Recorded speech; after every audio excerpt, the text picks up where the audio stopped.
This is Soul Chronicles, and I'm your host, C. Boyd Motley.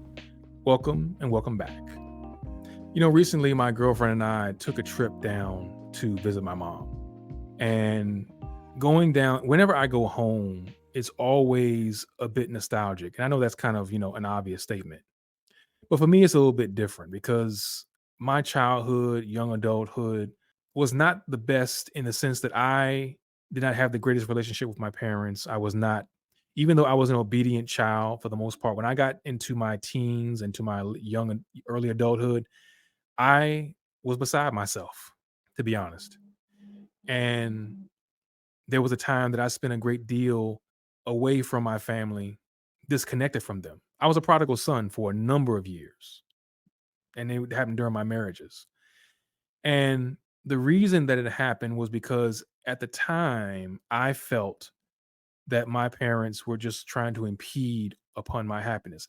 I thought that I had all the answers, that I knew what I was doing, that I could figure things out. And I wasn't going to be told anything by anybody. You couldn't tell me nothing. If I found someone that I thought was worthy and I was going to be with that person, blah, blah, blah, you couldn't tell me anything.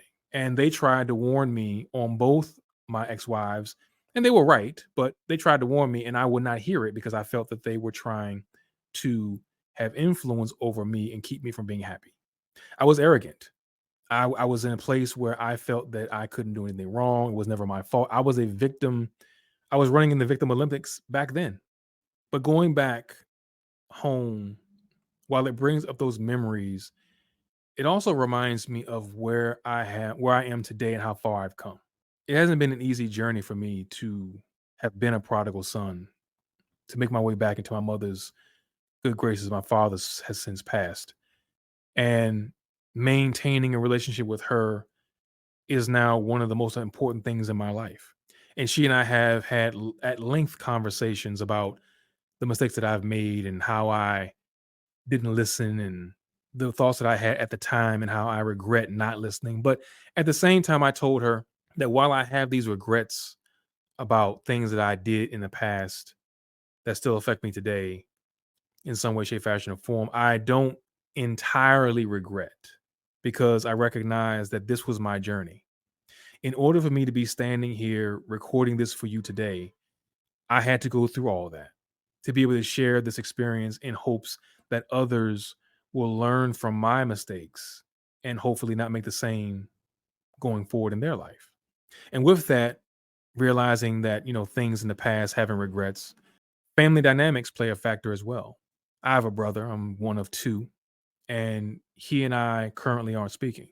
Now, that may sound pretty common to some people because family is family, but I love my brother and I miss him dearly. And I know that whatever happened between us, which I still have not figured out 100%, that he's hurt. And I pray every day for the opportunity to at least apologize for that and perhaps work towards healing that pain, whatever it is. But I also recognize that even in family, choices get made and you have to learn to love people from a distance and be okay with that. I recall a conversation that I had with him when we were growing up where we swore we would never allow anything to come between us as brothers, because we had seen how things had went with our father and his brother, because they weren't close either.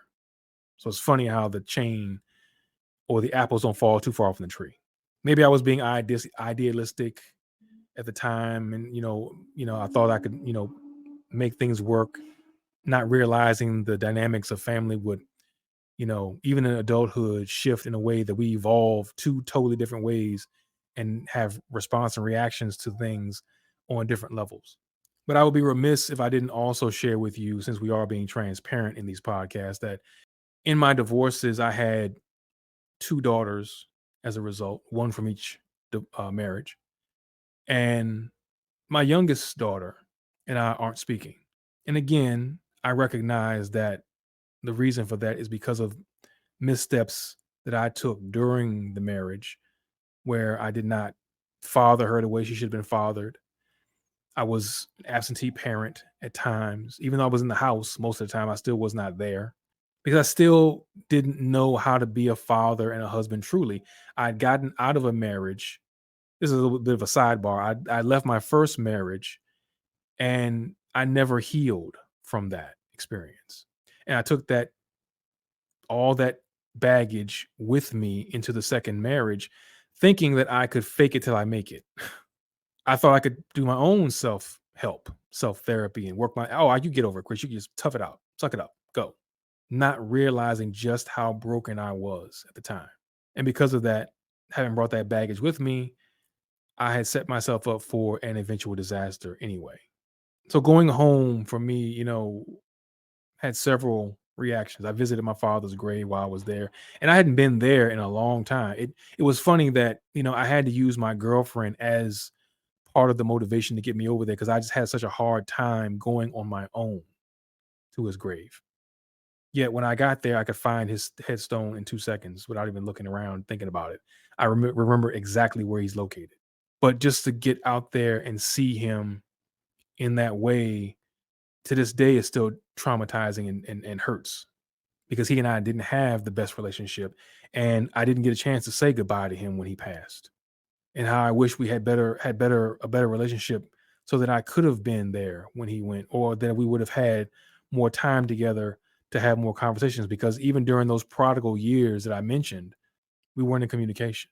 That's time that I always wish I could get back. But again, as I said at the top of the episode, I had to get there. I could not be here if I did not go there. Another reality going home is that, again, regret is part of life. You can't change the past, but you can just definitely affect how the past gets you to move forward. What can you learn from those experiences, and how can you apply them going forward? Now I feel, much better about myself than I did back then. I've grown and matured in so many different ways, and I still got a ways to go.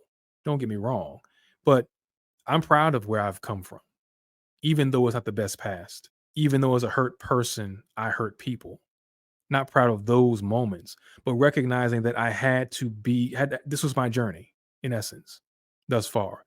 And I wouldn't change any of it because I couldn't change any of it because I have no idea where I would be if I did. I'm kind of segueing into a would you change the past kind of conversation. And that's fine. It may sound like I'm rambling sometimes, and forgive me for that, but as I said, these are more random thoughts and things that I process. I try to keep it coherent as I can, but sometimes I get off the scale a little bit. So bear with you, man. People talk about, oh, if I could go back and change the past, I would do this, I would do that, I would do the other. And the reason we get like that is because we have this delusional vision or perspective that if we change something in the past, that everything will turn out positive, not realizing that there are twists and turns to every decision. And just because you avoid that obstacle does not mean you're going to avoid the next obstacle or the next one or the next one. So looking back at the past, thinking that, you could somehow write the course of the ship with one choice is insane. And it's torturous to yourself, because then you have a situation where you're beating yourself up thinking that had you done X, Y, and Z, that your life be better, when you really have no idea of knowing that. Instead, I would encourage you to embrace that you are here because you had to go there, and celebrate all of the victories you had along the way, because you are a fantastic individual, and you would not be here had you not gone through that.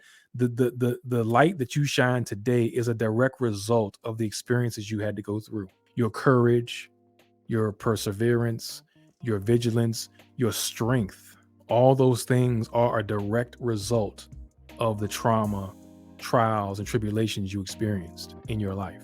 And learning to appreciate the past rather than have so much regret about it, because again, regret's part of life. But learning to appreciate that I had to go through this to get here. That's what I want you to walk away with today. Soul Chronicles.